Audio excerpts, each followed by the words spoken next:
పోలవరం నిర్మాణంలో కీలకమైన diaphragm wall నిర్మాణ పనులు ఊపందుకున్నాయి. అందుకు అవసరమైన ప్లాట్ఫామ్ నిర్మాణ పనులను అధికారులు ప్రారంభించారు. గతంలో వచ్చిన వరదల కారణంగా దెబ్బతిన్న డయాఫ్రమ్ వాల్ సమీపంలో కొత్త డయాఫ్రమ్ వాల్ నిర్మాణానికి ఏర్పాట్లు చేస్తున్నారు.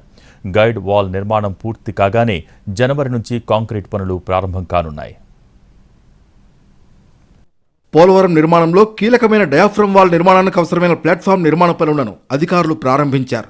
గతంలో వచ్చిన వరదల కారణంగా దెబ్బతిన్న డయాఫ్రమ్ వాల్ సమీపంలో కొత్త డయాఫ్రమ్ వాల్ నిర్మాణానికి ఏర్పాట్లు చేస్తున్నారు. కొత్త వాల్ నిర్మాణం కోసం అవసరమైన గైడ్ వాల్ పనులు శరవేగంగా జరుగుతున్నాయి.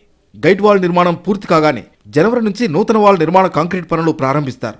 ఈ పనులు పూర్తయితే ప్రధానమైన ఎర్త్ కమ్ రాక్ఫిల్ డ్యాం పనులు ప్రారంభించడానికి అవకాశం ఏర్పడుతుంది. దీనికోసం ఎగువ దిగువ కాఫర్ డ్యాంల మధ్య ఇసుక మట్టి నాణ్యతలను అధికారులు పరిశీలిస్తున్నారు. గతంలో దెబ్బతిన్న డయాఫ్రమ్ వాల్ స్థానంలో కొత్త డయాఫ్రమ్ వాల్ నిర్మాణం చేపట్టాలని అంతర్జాతీయ నిపుణుల బృందం సూచించింది. దీనిపై సుదీర్ఘ పరిశోధనలు చేసిన బృందం పాత వాల్ సమీపంలో కొత్త వాల్ నిర్మించాలని చెప్పింది. దీంతో పోలవరం ప్రాజెక్ట్ అథారిటీ అధికారులు కొత్త వాల్ నిర్మాణం కోసం పనులు ప్రారంభించారు. జనవరి నుంచి నిర్మాణం పూర్తి చేయడంపై దృష్టి పెట్టారు.